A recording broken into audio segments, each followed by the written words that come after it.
Okay, obviously, unbelievable game, the way it unfolded. The first half, I felt very good about our tempo and the way things were going. I think we had a field goal blocked at the first, and we had to kick a couple field goals, and really that was probably the only negative. Second half, third quarter, I thought we did a solid job. Fourth quarter, they started getting the momentum. They're a top-type team, there's no doubt, and we knew it would be a tough one. Our guys, we talked about, hey, find a way to win, and this team has the it factor. That's just the bottom line. They complement each other very well, offensively, defensively, special teams. They step up when they have to. They're a joy to coach, and it was one of those memorable moments that we'll remember for a long time. And I told our team just a minute ago, I really think we're in the midst of something special here. That fourth down play, the timeout before, can you take us through that? What was calling it? Yeah, fourth down play, we had a big one over the top in case they blitzed and went zero.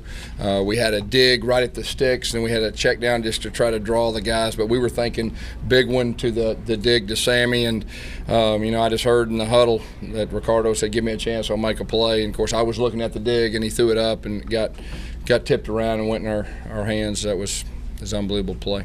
Talk about the importance of not giving up on a play like that. Obviously, 4th and 12. Yeah. I mean, this team is very unique. I mean, I know there was a lot of tense and pressure, especially the momentum had swung and all that, but they had bright eyes. They were real positive in the huddle. It was really unbelievable. And I'm going to say this about our crowd. Our crowd was unbelievable.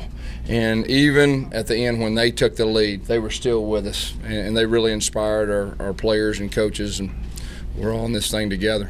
What were you thinking? 146, they score. It's kind of a controversial play. Yeah, hey, but believe it or not, I felt good because all we need is a field goal. We got a great field goal kicker, so really we're pretty calm right there. I felt very confident. I had a decent idea how they would play in their 2-minute defense, but they're a good defense. I mean, there's no doubt. They got some veteran guys, and they got a bunch of long guys that can run. Was it what they were doing defensively, or just you guys not making a play in the fourth quarter, making the plays?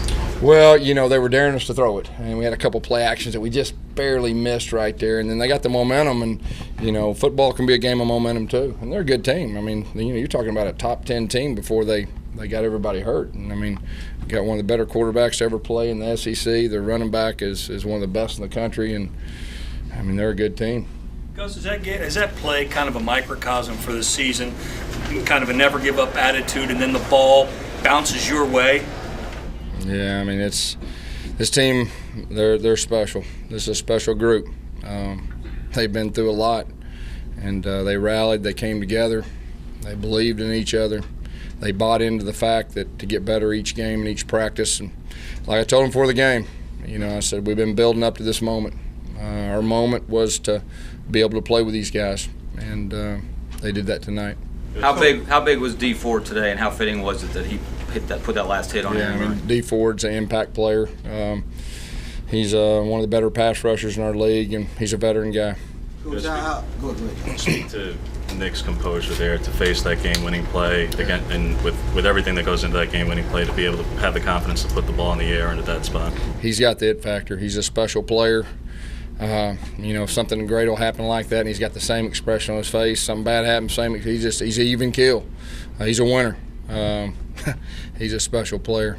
What about Ricardo's ability to focus on that ball?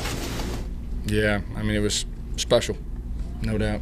How was he in the huddle, Marshall? I know you just touched on it, but was he? Same way he's in the huddle every game. I mean, he doesn't change. Moment's not too big for that young man. We kind of talked about Ricardo calling that and saying, hey, give me a shot. He hadn't really had a game like this his entire career, and to have that confidence. Well, we recruited Ricardo Lewis. We felt like he could be an unbelievable impact player, and Coach Craig's done a great job with him, and each week he's gotten more confidence and more confidence. He didn't play wide receiver, in high school, and he's got a chance to really be special, and I think this will kind of put him in the right direction. When do you start thinking about Alabama? I'm going to enjoy this tonight. I mean, that one aged me now. I mean, I got some years off my life. I'm going to enjoy it, and I'll go to church in the morning, and after I get out of church, I'll flip the switch. That was the first half. Is that the way you wanted to go? You're keeping Murray on the side. Yeah, I mean, it couldn't have went any better other than the fact that we had to kick some field goals. I was a little frustrated, and I didn't call a good play in one situation versus their defense, and we had the field goal blocked right there. That was really the only negative thing. We did a good job of keeping the ball out of their hands. Because you said you're building for this moment, and now that it's here, you're going to be playing Alabama for pretty much the chance to go to the SEC championship game. Yeah. What, yeah, well, we got to get better in the next 2 weeks before we play them, and we'll be building for that moment too.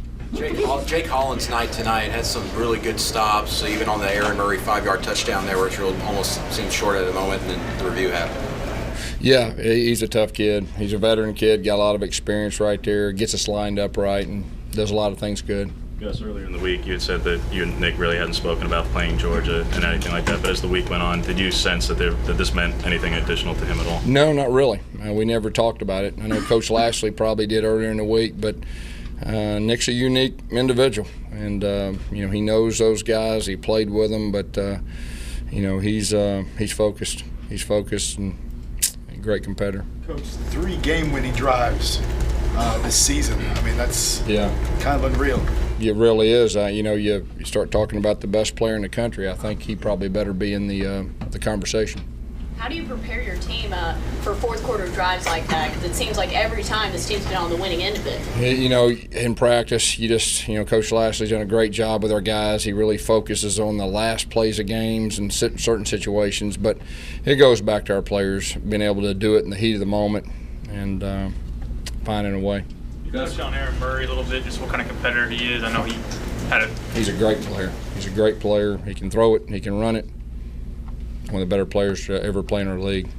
Gus, did you ever think for one moment, from the moment you got this job until now, that you'd roll into that last game with a chance to win the division, the league, and maybe a national championship? I never let my mind go there. I know I sound like a broken record, but we've just been trying to get better every game. And I felt like that if we did that towards the end of the year, we'd have a chance to be a pretty good team and be able to compete. But this team has exceeded my expectations. Coach, sometimes you can call a timeout as you did before the last play, and you give them a chance to draw up something. But obviously, it worked out in your No, we don't let our guys draw up stuff.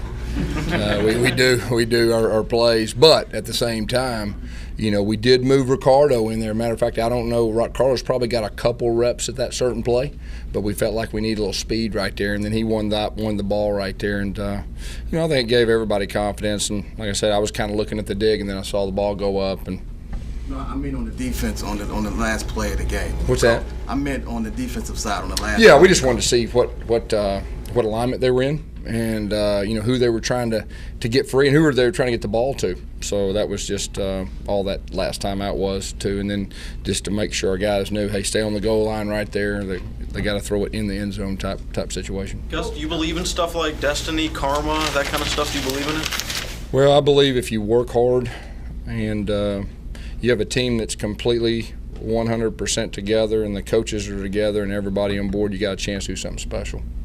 Gus, what was actually going through your head at the time you go from Sammy to Ricardo and seeing him make that catch? What was going through your head at that point? Well, the first thought, I saw as a touchdown. I looked at the sideline. I don't want to get penalties and people running on the field, so I didn't really get to enjoy it until after that. And then we're trying to get our personnel to run a 2-point play, and there was a little stress involved in that. So, I really didn't get a chance to properly enjoy it until the clock went zeros. You prepare and prepare and prepare.